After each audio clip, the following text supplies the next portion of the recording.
Oi, eu sou a Ana Paula e hoje eu queria falar um pouquinho sobre consumo. Estamos em plena época de Prime Day na Amazon e obviamente que a gente não tem como falar de consumo sem falar das gigantes capitalistas, e aqui eu estou fazendo um recorte para o consumo de livros, consumo de bens de consumo que são relacionados à literatura, né? Então, eu estava pensando, eu penso muito sobre isso, a minha formação é muito voltada para essa questão, mas também tem um viés que eu queria abordar, que é o viés psicológico do consumo. Muita gente tem discutido isso e eu acho que eu também deveria trazer esse posicionamento. Não vou ser hipócrita de falar que não compro na Amazon, não aproveito os descontos, não fico bastante empolgada em conseguir descontos bons em livros que me interessam, que interessam a gente aqui em casa, interessam a minha formação, a nossa formação. Mas isso tudo tem que ser questionado, tem que ser discutido, tem que ser olhado por um viés crítico, assim.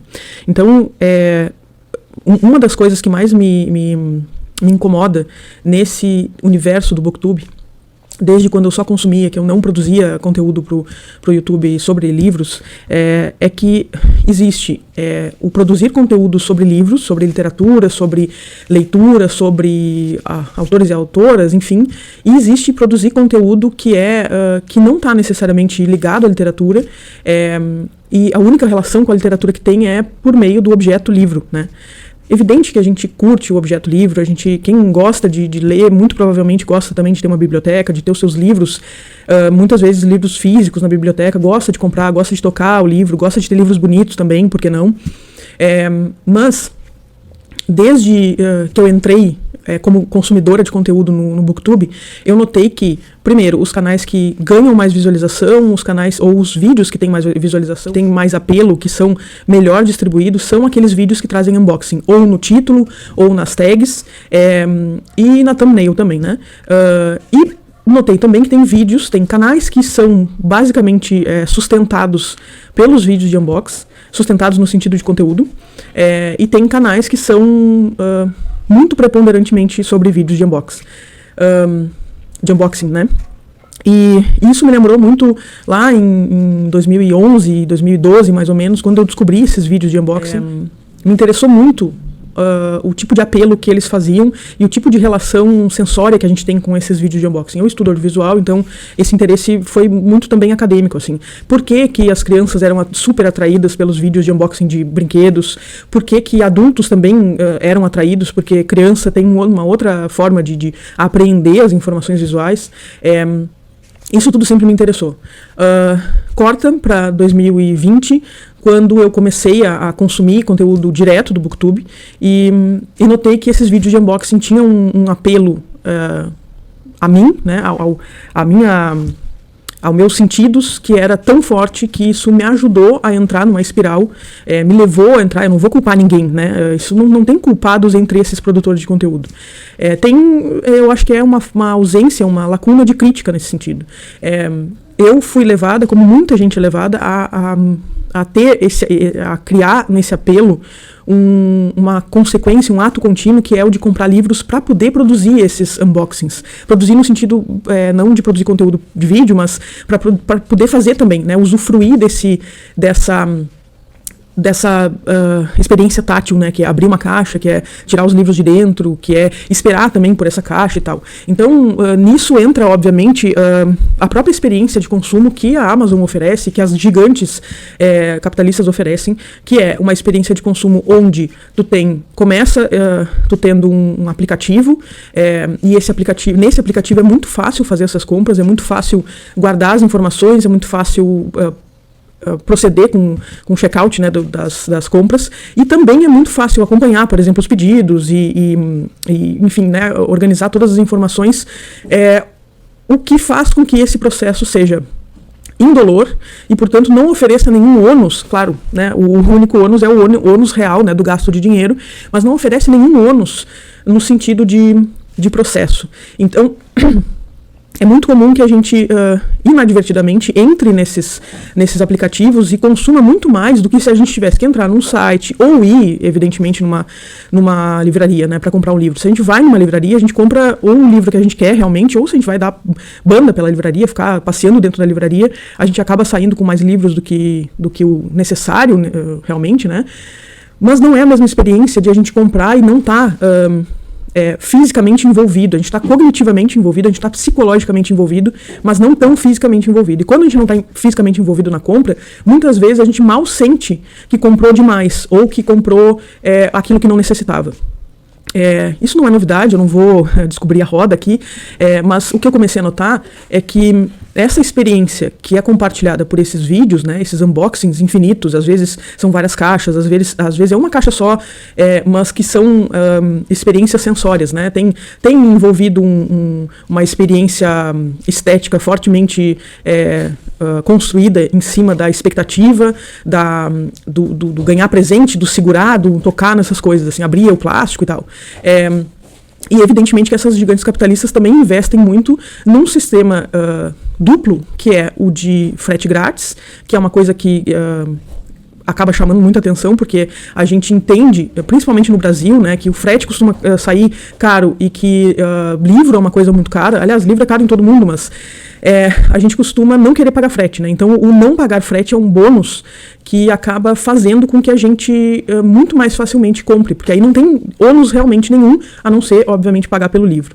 E não ter frete para compras que podem ser, por exemplo, feitas aos poucos, por exemplo, eu posso ver um preço baixar na minha lista de desejados e comprar. E aí amanhã eu vejo outro e compro, porque antes, quando a gente fazia os procedimentos de compra baseados em aproveitar frete, não sai muito em conta quando a gente compra um livro só, porque o frete sai mais caro, às vezes, do que o próprio livro. Então a gente acaba gastando muito mais no transporte do que no bem que a gente está adquirindo. Então tem esse fator, mas também tem o fator da entrega, que é muito rápida. Então isso gera um círculo, cria um círculo vicioso em que tu compra, tu tem uma expectativa que vai ser atendida muito rápido, tu tem uma expectativa que vai ser atendida esteticamente também, porque tu vê as pessoas fazendo esses unboxings e tu faz esses unboxings, mesmo que tu não produza conteúdo de vídeo para isso, né? Isso começou a me incomodar, porque me parece que tem uma parte muito grande, muito pesada do Booktube que é baseada nesse processo. E não é baseada nesse processo porque as pessoas são malvadas e são maquiavélicas e querem fazer muito dinheiro para as gigantes capitalistas. Não só isso. Claro, é evidente que algumas pessoas, para poder produzir conteúdo, elas dependem das comissões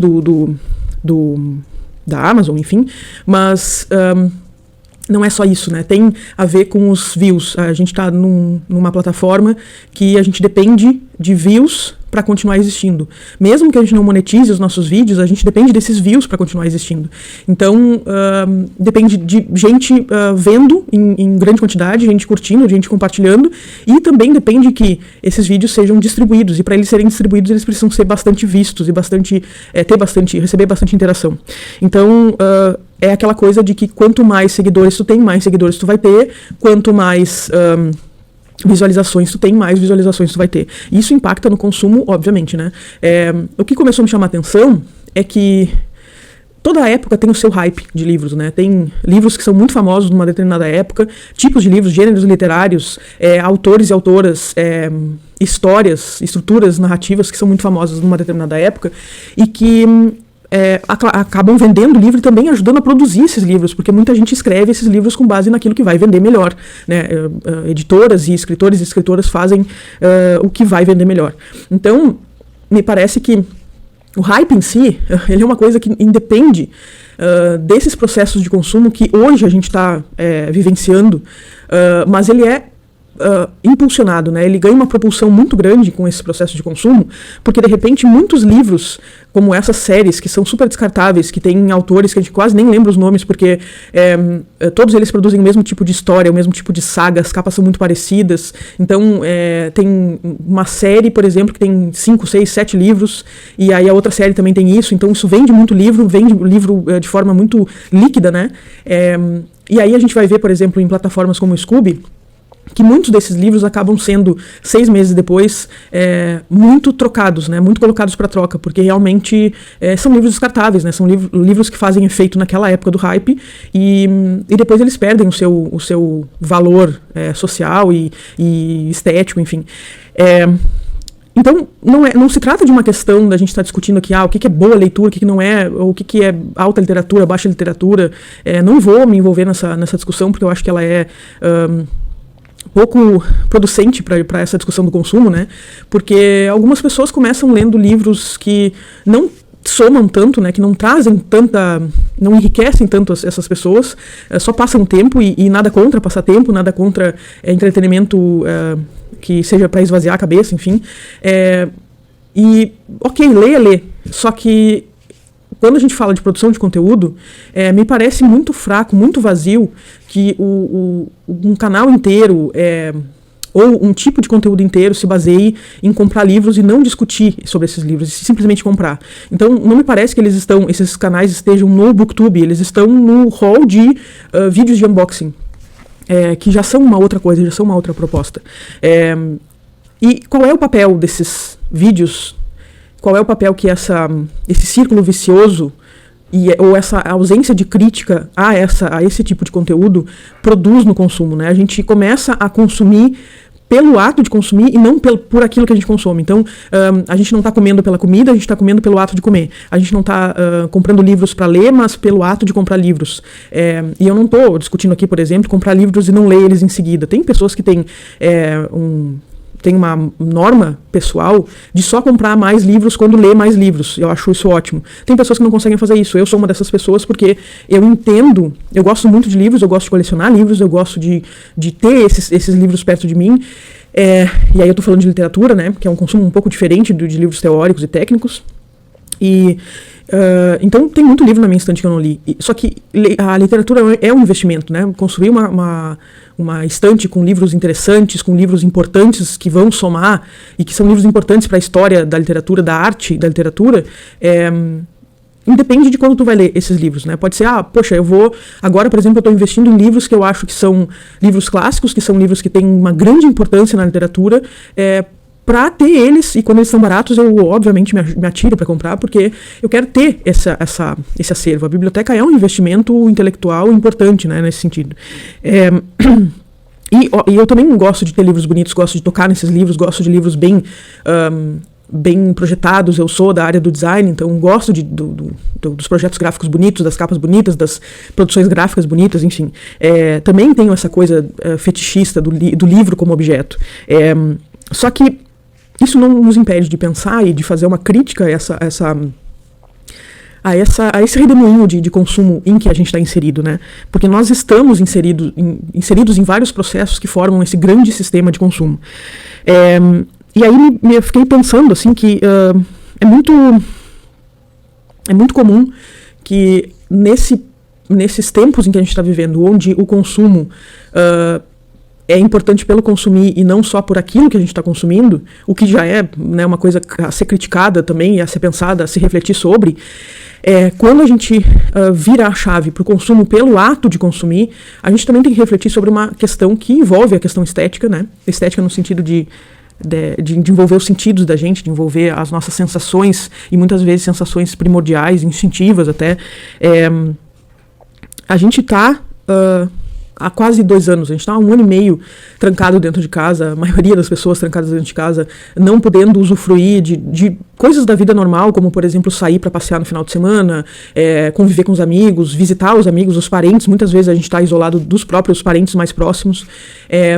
Não estamos trabalhando e não tem aquela coisa da hora do cafezinho no trabalho, não tem aquela coisa de fazer confraternização de final de ano, de festa junina, essas coisas todas que estão nos faltando atualmente, elas acabam precisando ser supridas com outras coisas. E elas vão ser supridas com coisas particulares. Algumas pessoas começaram a fazer esporte, outras pessoas começaram a maratonar séries, outras pessoas começaram a se voltar, como eu, por exemplo, eu me voltei para a leitura muito fortemente, porque era uma coisa que eu tinha deixado de lado por um tempo na minha vida. Outras pessoas começaram a aprender alguma coisa interessante. Outras pessoas fizeram empresas nas suas casas para poder, ao mesmo tempo que ganhar dinheiro, poder passar esse tempo de isolamento. E o consumo, ele é uma forma de preencher, né? Ele é uma forma natural de preencher esse tempo ocioso, esses afetos que estão em lacuna na nossa vida. E eu passei por um período, e não vou dizer que já saí, né? Eu não consegui sair desse período ainda, onde o ato de consumir, e aí a gente se desculpa, né? Eu estou consumindo livros são importantes, livros são necessários, o livro legitima, né, esse consumo. Outras pessoas consomem coisas que normalmente são julgadas como fúteis, por exemplo. Então, se a gente consome livro, a gente meio que se defende dessa ideia de futilidade, entre aspas, né? E aí a gente se desculpa, assim, eu tô consumindo esses livros porque isso faz bem pra minha saúde mental, isso tá me ajudando a ficar, enfim, a ficar de pé, né, nesse processo em que todas as pessoas estão sucumbindo, né, enlouquecendo, muita gente está procurando terapia porque não está conseguindo aguentar, eu sou uma dessas, mas o consumo, ele precisa ser criticado, porque por mais que ele nos preencha algumas lacunas e às vezes ele nos ajude de imediato a suprir algumas necessidades, ele deixa uma ressaca muito pior do que aquela lacuna que estava ali antes. E essa ressaca, claro, tem o viés econômico e financeiro dessa ressaca, né, que a gente gastar dinheiro, muita gente se endivida para fazer esses unboxings, ou se endivida para poder comprar muito livro, como os livros que são indicados na internet. Muita gente se endivida porque não consegue parar de comprar por esses aplicativos, independente de estar influenciado pelo Booktube, enfim, pela mídia. E muita gente também acaba comprando coisas por impulso, sem poder comprar, e acaba se arrependendo, depois tem que vender. Muita gente está passando por processos de perdas financeiras muito grandes, assim. Mas fora isso, tem uma ressaca que é uma ressaca moral, e ela, moral, afetiva e até ética, e ela impacta justamente na própria lacuna que gerou esse consumo, essa busca, né? Porque a gente tem uma lacuna de afetos que a gente vai preencher com consumo, a gente não vai preencher com aquilo que a gente está consumindo, com esses objetos, a gente vai preencher com consumo. E esse consumo, ele se acaba no ato em que ele é feito. Então, a gente está o tempo todo procurando o ato de consumir. E essas gigantes capitalistas, esses aplicativos que tornam muito fácil o consumo em si, e o fato da gente estar preso em casa, então tudo que a gente consome acaba sendo preponderantemente pela internet, o que não gera atrito, né, físico. A gente vai lá e dá um clique, compra, aceita, confirma a compra, recebe um e-mail de confirmação, daqui a pouco, 3 dias depois, 10 dias depois, um mês depois que seja, chega a compra na nossa casa. E aí a gente se vê de novo entrando nesse mesmo ciclo. No momento em que a gente confirma a compra, a gente entra no vácuo de novo, até o ponto em chegar a um nível de lacuna tão grande que a gente vai comprar de novo. E o fato de uma empresa, por exemplo, como a Amazon, que é uma dessas empresas, né, oferecer frete grátis, ou seja, tu não tem que fazer um planejamento de comprar tantas coisas para absorver o impacto do frete. E ela oferece muitas promoções o tempo todo, não essas promoções que duram 2 dias, mas promoções relâmpago o tempo todo, e promoções que não tem uma data prevista, simplesmente tu vai lá e tu acompanha a tua wishlist, por exemplo, e um determinado livro baixou, tu vai lá e compra, e tu vai lá e compra, e tu vai lá e compra, e muitas vezes tu não tá vendo o dinheiro, tu não tá sentindo o dinheiro, ele não tá saindo da tua carteira, tu tá pagando no cartão de crédito e tu sequer tira o cartão de crédito do bolso, ele tá lá, né, anotado lá no teu celular. Esse processo é um processo que privilegia esse consumo mais instintivo. E esse processo eu estou falando muito processo, tá? Mas é um processo. Isso cria, não vou falar em transtorno, eu não sou ninguém para falar em transtorno, não tenho formação na área, mas isso cria uma doença do consumo, mais do que um ato impensado e separado, cria uma doença do próprio consumo, que é a gente não se sentir bem se a gente não conseguiu comprar, se a gente não conseguiu aproveitar as promoções, enfim, todo esse processo processo de novo, desculpem, mas tudo isso é muito complicado. E aí eu fico me perguntando o que a gente está fazendo enquanto produção de conteúdo para fazer essa devida crítica, como é que a gente consegue ter forças para fazer essa crítica, e como é que outro, né, porque atos individuais, eles não impactam sobre grandes sistemas. A gente precisa fazer coisas em conjunto, em comunidade, no coletivo, né? E como é que a gente, enquanto coletivo, por exemplo, enquanto comunidade do Booktube, enquanto produtores de conteúdo, enquanto pessoas que falam sobre determinado assunto, como é que a gente está impactando, como é que a gente está ajudando a impactar? E me faz pensar, assim, eu gosto muito de fazer vídeos mostrando as caixinhas que chegaram. Eu tenho um vídeo que faz 2 semanas que eu coloquei no ar. Tem um outro vídeo que eu tô fazendo das caixinhas que estão chegando, porque eu quero muito mostrar essas coisas que estão chegando por aqui, as coisas pelas quais eu me interesso, o tipo de coisa que me faz ficar feliz de botar na minha estante e tal. Mas eu tento evitar, por exemplo, a ideia, eu acho que eu não tenho nenhum unboxing no meu canal, e tento evitar a ideia do unboxing para não contribuir com isso. Eu não estou julgando quem faz unboxing, embora acabe sendo um julgamento de alguma forma, mas eu não quero dizer, você é uma pessoa ruim por fazer unboxing, mas eu quero propor essa discussão, assim, colocar ela na mesa e propor que os booktubers, ou qualquer tipo de produtor de conteúdo, de qualquer coisa que exija um certo consumo, o que a gente está fazendo para privilegiar os conteúdos que são muito mais o conteúdo em si, e produção real de conteúdo, e o que a gente está fazendo para privilegiar esse consumo. Esses atos individuais, será que esses atos individuais para si, eles fazem efeito para si? Beleza, mas será que eles fazem efeito no todo, no sistema? Eles conseguem quebrar o sistema? Essa discussão que eu queria provocar, não sei se falei mais, chovi no molhado do que propriamente produzir algum tipo de conteúdo, não sei se muita gente deve ter se ofendido com o que eu falei, mas eu queria propor essa discussão, porque eu acho que ela é importante de ser feita. Alguns outros booktubers estão trazendo essa discussão de vez em quando. Eu vou colocar um outro link aqui de um vídeo que eu vi recentemente sobre isso, que me ajudou a ter coragem também de colocar esse vídeo, fazer um vídeo só sobre isso, né? E eu não quero que se pense, por exemplo, que a discussão sobre consumo faz a gente parecer melhor que os outros, ou se sentir melhor que os outros, mas eu acho que a gente deve fazer, tomar o start, assim, dar o start dessa ação, para que a gente comece a avaliar realmente o que a gente está fazendo enquanto produção de conteúdo nesse monte, nessa profusão de coisas que rolam no YouTube, né, ou em qualquer tipo de plataforma. E não sei, eu já falei demais, esse vídeo vai ficar super comprido, como sempre, eu não consigo falar muito pouco, mas era isso, gente. Se vocês curtiram, deixem o seu joinha, se inscrevam no canal, se gostarem dos conteúdos aqui, e comentem, né, comentem sobre isso que eu tô propondo, assim. Eu queria saber de vocês o que vocês acham sobre isso, se vocês se perguntam a respeito dessas questões relacionadas ao consumo, se vocês se sentem adoentados por isso, porque eu me sinto refém desse ciclo de compra, abre caixa, vê o que tem dentro e compra de novo, e tem um aplicativo ali. Enfim, o que vocês acham de tudo isso, e a gente se vê no próximo vídeo. Tchau, tchau.